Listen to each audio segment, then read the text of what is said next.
मध्य प्रदेश के ग्वालियर में अब भूमाफिया और सरकारी अफसरों का एक बड़ा नेटवर्क काम कर रहा है, जिसके चलते राज्य शासन अब तक 5,500 करोड़ रुपए से अधिक की जमीन के केस हार चुका है। ये जमीनें ग्वालियर शहर के कमर्शियल एरिया की है, जिसको लेकर खुद सरकारी वकील हैरान है। वो कह रहे हैं कि हम कोर्ट में कैसे जाएं, हमें न तो पटवारी न ही तहसीलदार की तरफ से केस डायरी दी जा रही है।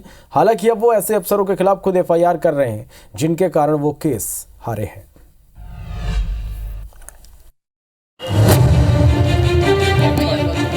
इनसे मिले ये है अतिरिक्त शासकीय अधिवक्ता गिरीश शर्मा। इनके मुताबिक उनके पास सबसे अहम इलाका और कॉमर्शियल एरिया सिटी सेंटर है, जहां शासन सबसे ज्यादा केस हारा है।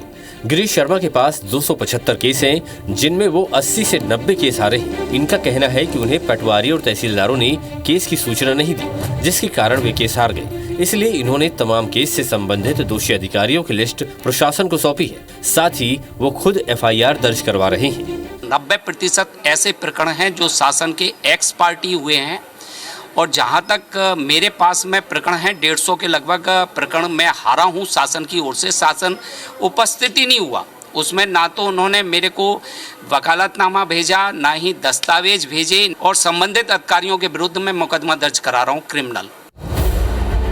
ग्वालियर के सिटी सेंटर इलाके की जमीनों पर 2014 से 2023 के बीच 67 दावे पेश किए गए, जिसमें 2023 में 34 दावे पेश हुए, लेकिन शासन ने ध्यान नहीं दिया। इस कारण शासन एक पक्षीय स्थिति में आ गया, क्योंकि शासन का पक्ष रखने के लिए केस के प्रभारी को वकालतनामा पेश करना होता है, लेकिन वकालतनामा नहीं आया, जिससे शासन 67 केस में एक पक्षीय होने की स्थिति में आ गया। नए दावे भी अभी न्यायालय में पेश हुए हैं।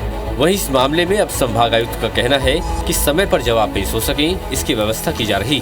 वहीं बीजेपी सरकार में मंत्री का दर्जा प्राप्त रहे जयसिंह कुशवाहा ने इसे सरकारी अफसरों की लापरवाही बताई है।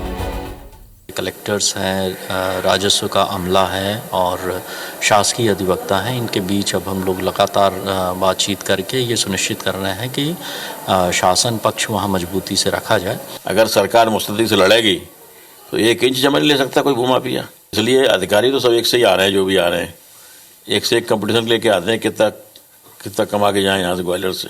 आइए आपको बता दें कि माफिया किस तरह जमीन हथिया रहे हैं। सरकारी जमीन पर 2 लोग अपना विवाद बताते हैं। दोनों जमीन पर कब्जा बताकर मालिकाना हक की मांग करते हैं। विवाद सुलझाने के लिए कोर्ट में वाद पेश करते हैं। शासन को पार्टी बनाया जाता है।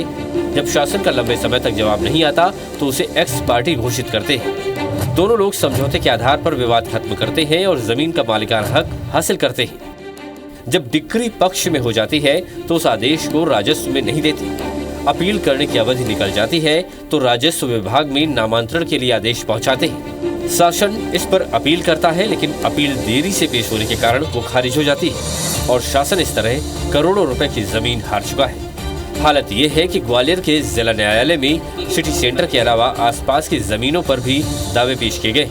चरनोई पहाड़ की जमीनों और मंदिर की जमीनों पर कोर्ट में दावे चल रहे हैं। ऐसे में देखना यही है कि क्या शासन प्रशासन बाकी जमीनों को बचा पाता है। नासिर गौरी, IBC 24, ग्वालियर।